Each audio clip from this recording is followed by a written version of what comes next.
अस्सलामुअलैकुम वरहमतुल्लाहि वबरकातुहू। मोअज़्ज़िज़ असातिज़ा इकराम, कैसे हो आप लोग। उम्मीद और दुआ अल्लाह रब्बुल इज़्ज़त से यही है कि आप लोग सब बखैरियत होंगे।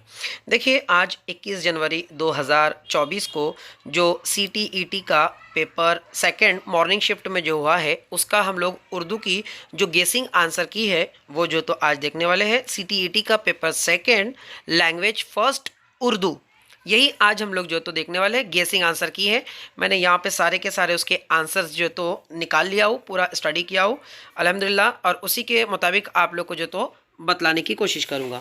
ठीक है, तो पहला जो है हम लोग को, अगर आप लोग देखें तो ये पैराग्राफ आप लोग को जो तो दिया गया था, और इस पैराग्राफ का मुतालिया करके आप लोगों को जो तो क्या करना था, सवालात के जवाब जो तो आप लोग को देना था। यहाँ पर डिटेल में जो तो दिया गया है सवाल, अगर देखें आप लोग तो सवालों को आप लोग को यहाँ से क्वेश्चन नंबर 91 से लेके तो 99 तक जो तो आप लोग को क्वेश्चन के आंसर करने थे। ठीक है, पहला सवाल देख लेते हैं। देखिए, पहला सवाल था 91। ठीक, मैं उसको निशान भी करता चलूँगा। सवाल था आप लोगों का कि बदसूरत का मुतजाद, मुतजाद का मतलब होता है अपोजिट वर्ड, तो मुतजाद, बदसूरत का मुतजाद क्या होता है? बदनुमा नहीं होता है, खुशगवार भी नहीं होता है, बदशक्ल भी नहीं होता है। इसका सही जवाब है बदसूरत। ठीक, तो क्वेश्चन नंबर 91 का आंसर नंबर 4 जो है तो ये सही होता है। उसके बाद अगर हम लोग देखें तो अगला क्वेश्चन था, अब ऊपर पैराग्राफ भी दिया गया था, लेकिन पैराग्राफ का पढ़ने का मेरे पास में टाइम नहीं है। अगर पढ़ने के लिए जाऊंगा तो वीडियो काफ़ी लेंथी हो जाएगा, इसलिए आप लोग को यहीं से आप लोग को समझाने की मैं कोशिश कर रहा हूँ। ठीक, क्वेश्चन नंबर 92 देखिए। 92 क्या है? क्वेश्चन नंबर 92 यहाँ पर देख लीजिए।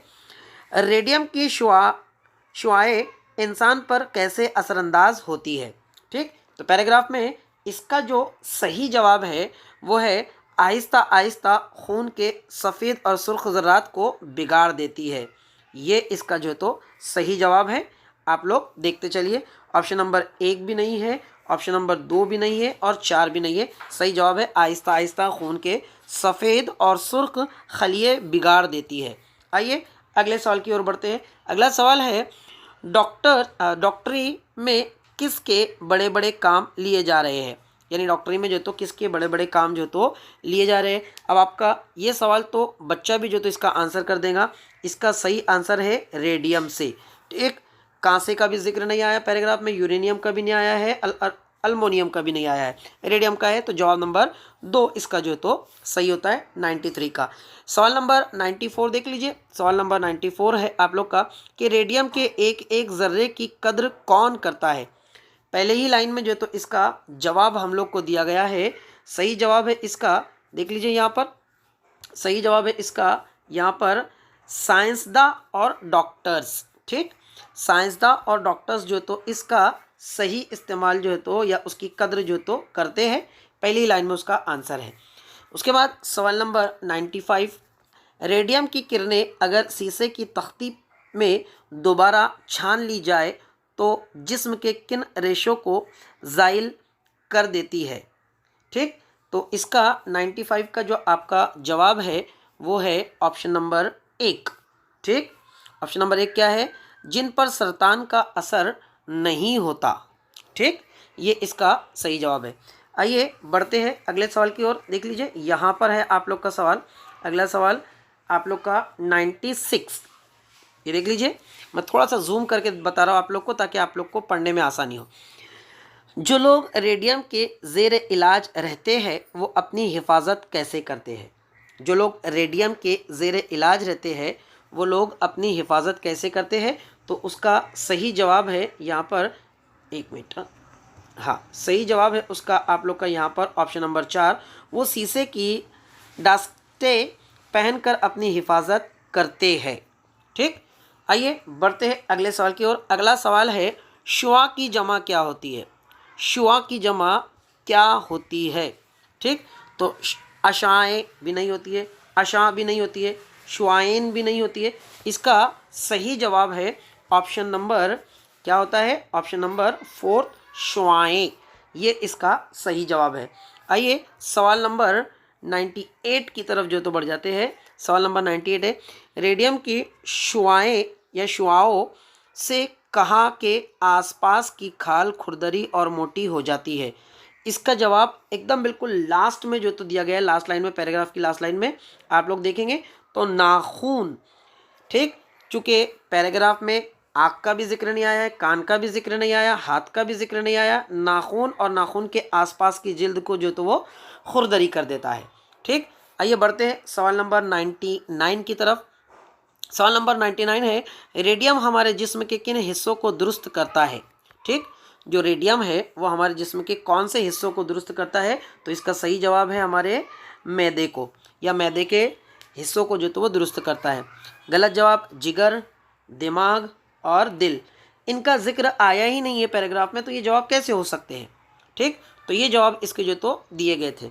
उसके बाद अगली जो हम लोगों की सवालों की सीरीज़ है, हम लोगों को यहाँ पर अगर आप लोग देखेंगे तो हम लोग को एक नज़्म को जो तो मुतालिया करना है, और सवाल नंबर 100 से लेकर तो 150 तक के सवालों के जवाब हम लोग को इस पर देने हैं। यानी करीब करीब 6 सवाल जो तो हम लोग को नज़्म पर पूछे गए, और असबाक सबक के ऊपर हम लोगों को जो तो 9 सवाल पूछे गए। इस तरीके से 15 सवाल आप लोगों के जो है तो यहाँ पर पैराग्राफ के ऊपर जो तो पूछे गए। आइए देखिए, ये यहाँ पर ये नज़्म है, पूरी नज़्म को आप लोगों ने पढ़ ही लिए होंगे पेपर में। मैं यहाँ पर सिर्फ उसके आंसर आप लोग को जो तो बतला रहा हूँ।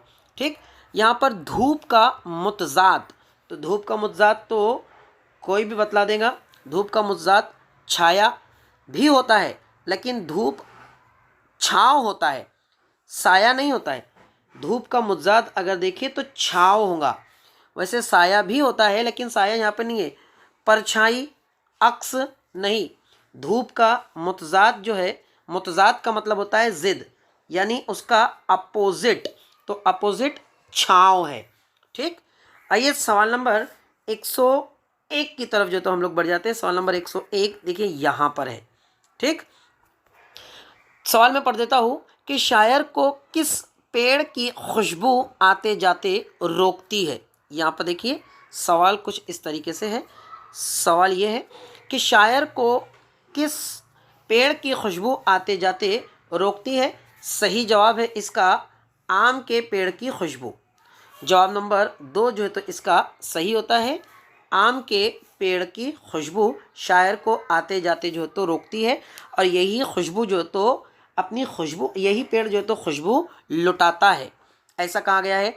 अमरूद के पेड़ का जिक्र नहीं आया है, पपीते के पेड़ का जिक्र नहीं आया है, जामुन के पेड़ का जिक्र नहीं आया है, सिर्फ आम के पेड़ का जिक्र आया है, और वही हमारा जवाब भी है।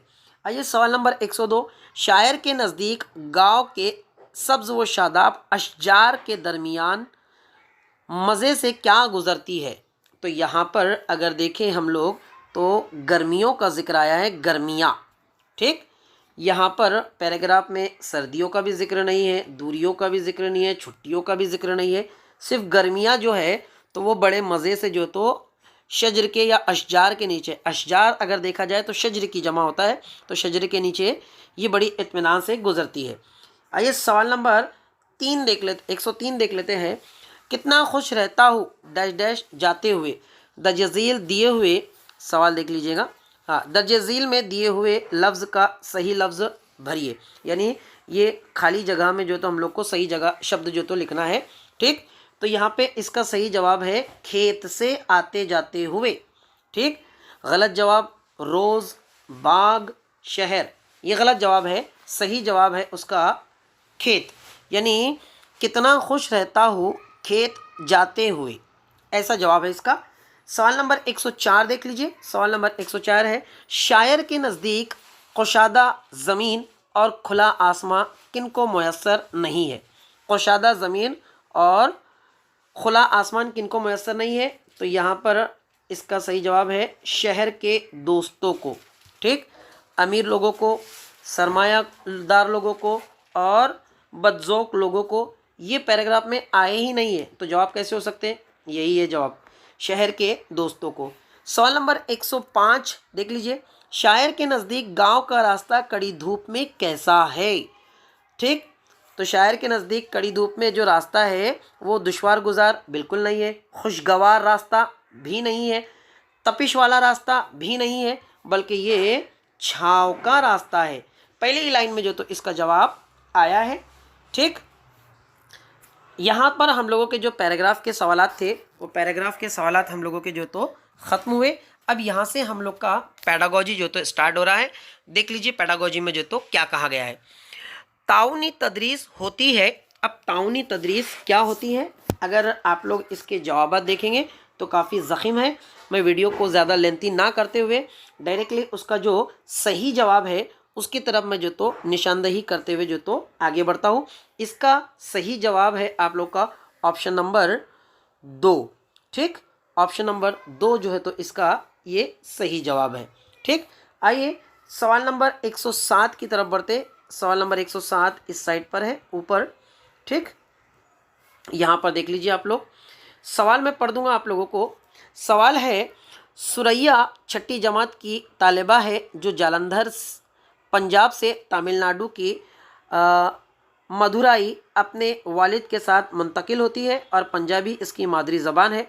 यानी एक लड़की सुरैया है जो छठी क्लास में पढ़ती है और वो पंजाब के जालंधर ज़िले से या जालंधर से वो जो तो तमिलनाडु के मदुराई में जो तो शिफ्ट होती है और उसकी जो मादरी ज़बान है वो पंजाबी है।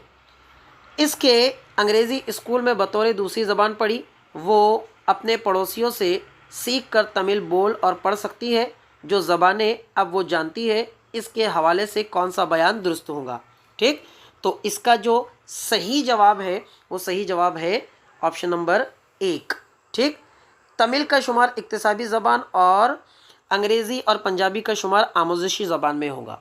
ये इसका जो है तो सही जवाब है। ठीक, आगे ये बढ़ते हैं 108 पर। 108 क्या है, 108 का देख लीजिए आप लोग। दर्जे झील में कौन सा तौसीही मुताले के मकसद में शामिल नहीं है। याद रखिए शामिल नहीं है के लिए कहा गया है, तो शामिल नहीं है कौन सा है, यहाँ पर ये देख लीजिए, कवायद की आमोजिश के लिए पढ़ना, ये जो तो हमारे तौसीही मुताले की मकसद में शामिल नहीं है।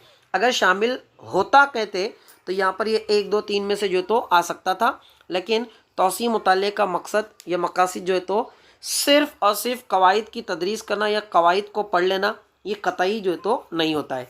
ठीक, आइए सवाल नंबर 109 की तरफ बढ़ जाते हैं। सवाल नंबर 109, तदरीस का वो तरीका जिसमें उस्ताद अचानक चार तलबा एक जमात में आमोज़शी ग्रुप बनाता है जिसमें से सब के रोल अलहदा होते हैं। मतन के मवाद पर मुकालमा होता है जिससे तफ़हीम मतन के मुताले में बेहतरी आती है। इस तरीके को क्या कहा जाता है, तो इस तरीके को कहा जाता है आप लोगों का बाहमी तदरीस का तरीका। बाहमी तदरीस मतलब कि एक दूसरे पर डिपेंडेंट होकर, यानी एक दूसरे पर वो जो तो अलग अलग रोल अपने अदा करते हैं और एक दूसरे से हर कोई जो तो सीखता है।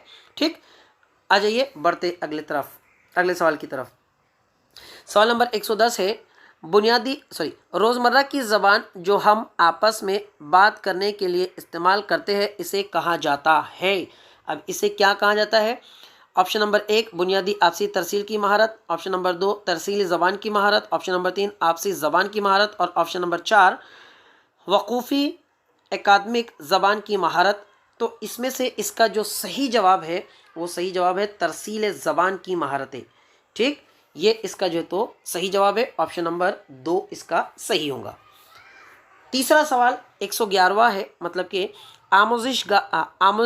आमोज़गार मखसूस मालूमात के हुसूल के लिए अखबार में शाये ख़बर पढ़ता है, इस तरह के मुताले को क्या कहते हैं। तो इस तरह के मुताले को सरसरी मुतालिया जो तो कहा जाता है।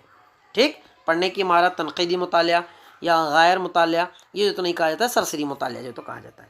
सवाल नंबर 112 की तरफ देख लेंगे हम लोग, जो कि नीचे की साइड पे दिया गया है। ठीक, यहाँ पर देखेंगे हम लोग अगर, तो एक उस्ताद सानवी सतह के बच्चों को एक मतन कहानी देता है और इनसे कहानी कहता है कि मतन को मज़कूरा ख़यालात व अफ़कार पर माफ़ी और मुतालिब पर इंसाफ व इक़्तिदार के नुक़्ता नज़र से बात करे। उस्ताद आमोज़गारों में किस चीज़ को फ़रोग़ देना चाहता है। इसका जवाब मुझे थोड़ा सा जो है तो जिसे हम लोग कहेंगे कि मबहम लग रहा है, तो इसके जवाब आप लोगों का जो है तो 2 और 3, ये दोनों में से कोई एक जवाब जो तो इसका हो सकता है, 2 या 3। तनक़ीद, ऑप्शन नंबर 2 में आप लोग को पढ़ देता हूँ, तनक़ीदी ज़बान को फ़रोग़ देना, और ऑप्शन नंबर 3 ज़बान की आला महारतें। ये ऐसे इनमें से दो में से कोई हो सकता है। पॉसिबिलिटीज़ मुझे ज़्यादा जो है तो यहाँ पर ज़बान की आला महारतों की जो तो लग रही है, लेकिन मैं भी कॉन्फिडेंट नहीं हूँ, श्योर नहीं हूँ, इसलिए मैंने इसको जो तो दो ऑप्शन में जो तो रखा हूँ।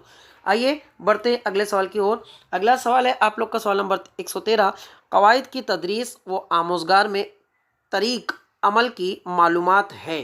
तो इसका सही जवाब है आप लोगों का कवायदी मशक़ों को बरतने के तरीक़े का इल्म। ये इसका जो है तो जवाब है।